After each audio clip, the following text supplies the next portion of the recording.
Welcome. We're going to talk about two different materials that we use commonly in the class on projects. And the first one is going to be Dacron. Dacron is used pretty much first day in the class. We're going to use it to cover over the top of some foam on some cushions, most likely. And one of the things that people don't know about Dacron is that it's used in different thicknesses in upholstery. You can purchase it in different thicknesses if you're using a lot of it in those certain thicknesses, but many times the upholsterer will purchase a thicker upholstery Dacron, and then you can peel it down to a thinner size in most cases. So if you only need, are starting out with one size, but you may be working on a chair that, has some spots that needs just a little bit of padding. You can do that. In addition to that, like say on some high-end cushions, some upholsterers may choose to double over the Dacron. You have to be careful with that. You can do that, but the Dacron is going to squash down really in about the first year.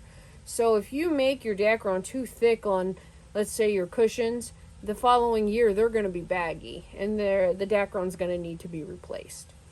The second element we're going to talk about is cotton. Cotton can also be used over the tops of seats sometimes. It's used, I use it when we're doming the cushions or the seats. We want a little bit of a rounded shape in addition to the foam. And so it can also be torn down into I've already tore it down into 3 slices here, but let's see, there you go. There's another thin slice. See how that works? You can get it as thin as you need it on the cotton and not just have that big thick thing. Now, sometimes your actual cushions, when you're tearing into pieces, I say tearing down pieces, will be cotton. You can go back with cotton. You just have to make sure you get it compacted well. But in most cases, I normally recommend going back with foam. It's easier to measure and cut to fit the piece than it is to spend the time getting the cotton in there at the right density and everything.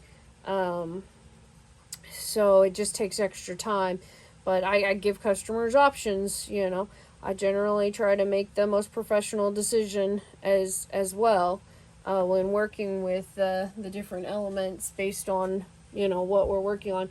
And that can be one of the frustrating things in upholstery is figuring out, okay, what do you go back with? Because sometimes, especially when you're new to upholstery, you're sitting there going, okay, what is this? Where do I buy it? I can't buy it anywhere. What do I go back with?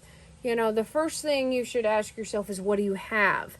And is whatever you have appropriate to go back with? If it's not, or the customer wants a specific thing, then, go ahead and clear it with the customer and make the purchase for that material.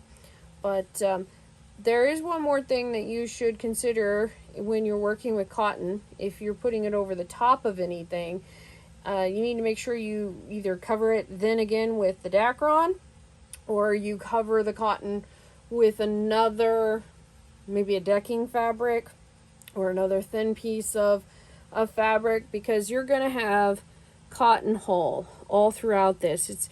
It's literally the whole shell that the cotton grows in, and everything just shoved into the blender and comes out in sheets. And if your fabric is thin, you're working with a linen or something, you're going to be able to see these dark spots in the cotton itself.